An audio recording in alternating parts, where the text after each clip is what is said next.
माघ महीने की शिवरात्रि भी और माघ महीने की प्रदोष भी और माघ महीने का प्रदोष के दिन शुक्रवार, तीनों का समागम संजोग। दुनिया के लोग कुंभ में त्रिवेणी के घाट पर जा रहे हैं, पर मेरे भोले बाबा ने यहाँ त्रिवेणी इकट्ठी कर शुक्रवार की अगर प्रदोष पड़ती है तो शिव नीलकंठ पर विराजमान होते हैं। शुक्रवार की प्रदोष सुख और शांति देती है। 26 प्रदोष में से कोई भी प्रदोष का दिन हो और प्रदोष काल में आप अपने घर से जल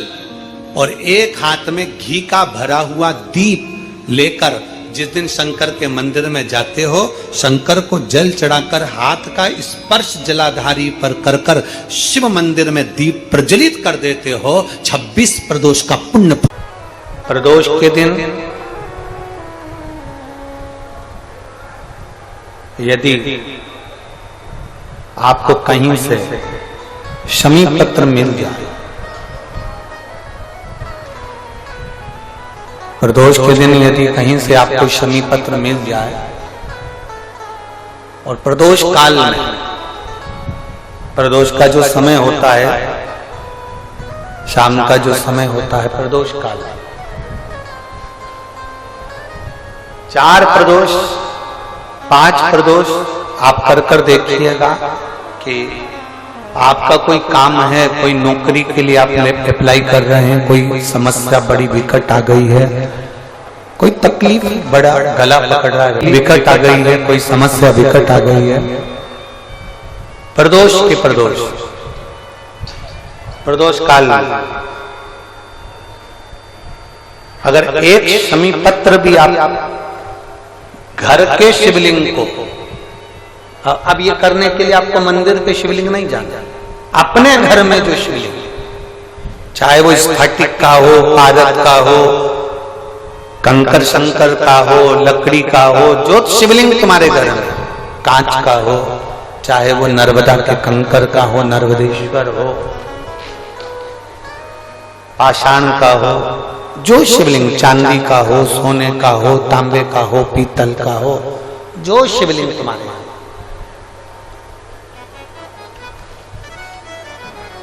एक शमी पत्र यदि आप भगवान शंकर के शिवलिंग पर समर्पित कर रहे हो और उस शमी पत्र को उठाकर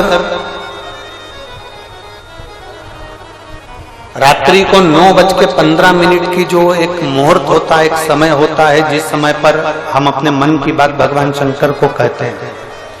पूर्व में भी इसका वर्णन हम कर चुके हैं कथाओं में।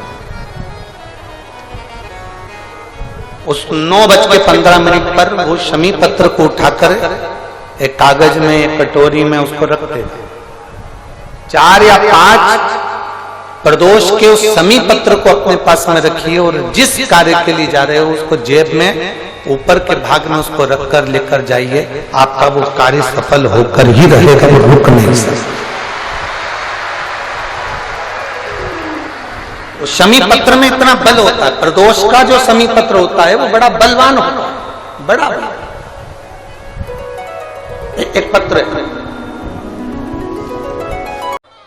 जिस प्रदोष व्रत का हम वर्णन करते हैं, जिस प्रदोष के दिन का आपको बधाई कल हमने दी थी कि प्रदोष की आपको बधाई हो, प्रदोष शाम का जो समय होता है, प्रदोष काल जो होता है, उसका वर्णन जब हम करते हैं, ये प्रदोष की पूजन का विधान किसने बनाया, ये प्रदोष की पूजन का नियम किसने बनाया, ये प्रदोष की संध्या काल का, प्रदोष के समय का पूजन का विधान कौन बनाया, ये प्रदोष के समय पर एक बेलपत्र चढ़ाने का विधान किसने बनाया, प्रदोष के समय पर एक शमी पत्र चढ़ने का विधान किसने बनाया, प्रदोष के समय पर अगर मान लो कोई भिखारी से भिखारी व्यक्ति भी है जो ठेला चला रहा है, उसके पास में खाने के लिए कुछ नहीं है, फटे कपड़े पहन रहा है, उसकी जिंदगी में कुछ भी नहीं बचा और कर्जे में लदालूम हो गया, एक चावल का दाना अगर वो प्रदोष के दिन, प्रदोष काल में शाम के समय पर शंकर के शिवलिंग पर चढ़ा देता है तो 3 या 4 प्रदोष में उसका कर्जा चूकना प्रारंभ हो जाता है। प्रदोष का विधान, इतना ये प्रदोष का वर्णन करा किसने, इतना प्रदोष की महत्वता बताई किसने, कौन करे इतना वर्णन?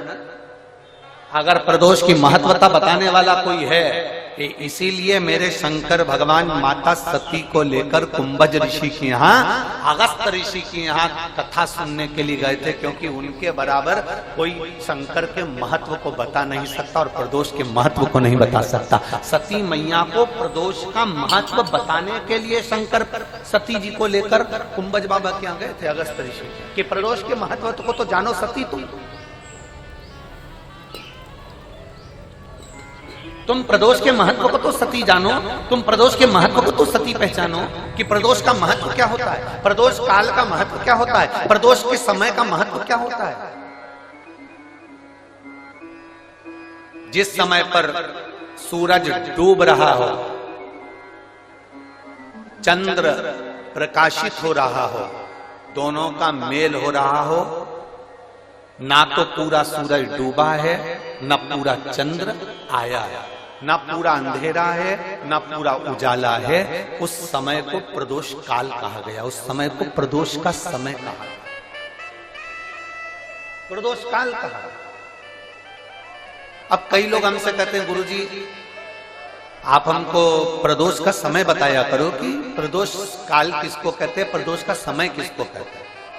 अब एक बात हम आप सबसे कहना चाहते हैं, जितने लोग आस्था चैनल पर सुन रहे हैं, जितने फेसबुक यूट्यूब पर सुन रहे हैं और जितने रेवाड़ी की इस पवित्र धरा पर कथा को सुन रहे हैं, आप सबसे एक बात कहना चाहेंगे, अगर हम समय देखकर बताएं आपको कि शाम को 6 बजे, 6:30 बजे, 6:30 पे लेकर 7:30 के बीच में ये समय है, या 5:30 से लेकर 6:30 तक का ये समय है, या हम तुमको बोल दें कि इतनी बजे ये समय प्रदोष काल का रहेगा या इतनी बजे ये समय रहेगा, तो देखिए कभी कभी ठंड का समय आता है तो दिन जल्दी ढल जाता है, कभी कभी गर्मी का समय रहता है तो दिन बहुत लेट ढलता है। इसलिए समय की गणना से मत चलो, आप तो ये अंदाजा लगाकर रखो कि दिन ढल रहा हो, अंधेरा होना शुरू हो रहा, सूरज डूब रहा हो, चंद्र प्रकाशित हो रहा हो, अंधेरा अपना काम कर रहा है, सूरज ढलता जा रहा है, दिन कम होते चले जा रहा है और अंधेरा थोड़ा बढ़ते चले जा रहा है। इन दोनों का जो मिलन का समय हो, अब वो कितनी भी बजे, आप तो बस उसके मिलन का समय निकाल लो, वही समय प्रदोष काल कहलाता है, वही समय प्रदोष।